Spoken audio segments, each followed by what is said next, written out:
I am astonished that after all my efforts, I've not been able to effectively convey this to you yet. But the entire problem we have with Trump and criminals like Homan, with whom he has surrounded himself, is that they are not obeying the law. They are not enforcing the laws that are on the books. The Trump administration is one of constant illegality and crimes, just as his first clown show was. Apparently, some of you are unwilling to understand or unable to understand that committing crimes out in the open in front of everyone, boldly, shamelessly, does not somehow convert those crimes into lawful activity. You seem to think that if Trump were actually a criminal, he wouldn't be openly doing these things, and that when he claims he's enforcing laws, well, he must be enforcing laws. If you are going to survive the coming regime, you need to break out of that naivete. Otherwise, you're going to be absolutely bewildered when they finally put you on trial when the clown show is over. The way our system works, okay, is you commit the crime and the enforcement comes afterward, all right? It's not as if the fact that someone boldly and openly commits a crime means that the thing must be legal, because otherwise the law would have stopped him. The law doesn't magically stop anyone. The law has to be enforced. The criminal has to be apprehended, and the justice system has to run its course. They have to be brought to trial and then sentenced. Trump managed to circumvent and to escape all of that simply because of the fact that he was president of the United States, and because of the slowness with which the Biden administration moved to prosecute him after his first round of crimes. Now, what am I talking about when I say he committed crimes? Trump violated the immigration laws of this country 13 times in a row, deliberately. He and his henchmen, Miller and Homan, who is crediting himself as the architect of the family separation policy, which is a violation of United States law, a violation of the United States Constitution, a violation of international law, and a violation of the laws of humanity and of God.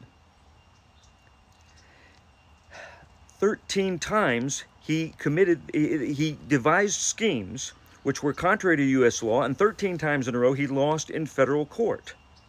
Okay? And after each of which times he simply devised a new scheme to violate the law. Trump has whipped you up into a frenzy of cheering for his so-called enforcement of laws that don't exist. The law is this: immigration is a civil matter. It is not a criminal matter. It is no crime whatsoever to merely to be an alien in the United States without a lawful immigration status or a valid visa. It's not a crime. It is a civil issue between the immigrant and the Immigration Service. And that law can be enforced only in accordance with law. The law on the subject of how you enforce laws is every bit as much law as is the statute you are trying to enforce. And the Constitution is the supreme law of the land. It is superior to any unconstitutional statute passed by Congress and signed by the president. None of those things can ever override the Constitution. If you want to have a different system of government, if you want to have a fascist system of government, then you need to amend the Constitution. And by the way, the Constitution does not include any provision authorizing Congress to even adopt immigration laws, let alone to establish a border patrol, as they did in 1924. It's not in there. But what is in there is the Supremacy Clause of the Constitution, Article 6, and pursuant to that, the treaties made under the Constitution are supreme. They are the supreme law of the land. And after World War II, the United States became a party to numerous Geneva Conventions on the treatment of refugees and asylum seekers, just to take one example, requiring every country to be open to asylum seekers. And the law of the United States is that it is perfectly lawful to cross our border anywhere, anytime, and request asylum within 1 year of arriving here. There is a federal misdemeanor statute called entering without inspection. That is for people who go around a border patrol station, an inspection station for ICE that is open, and attempt to evade it. It has to be committed and cited in the presence of the officer when it happens. That's the law.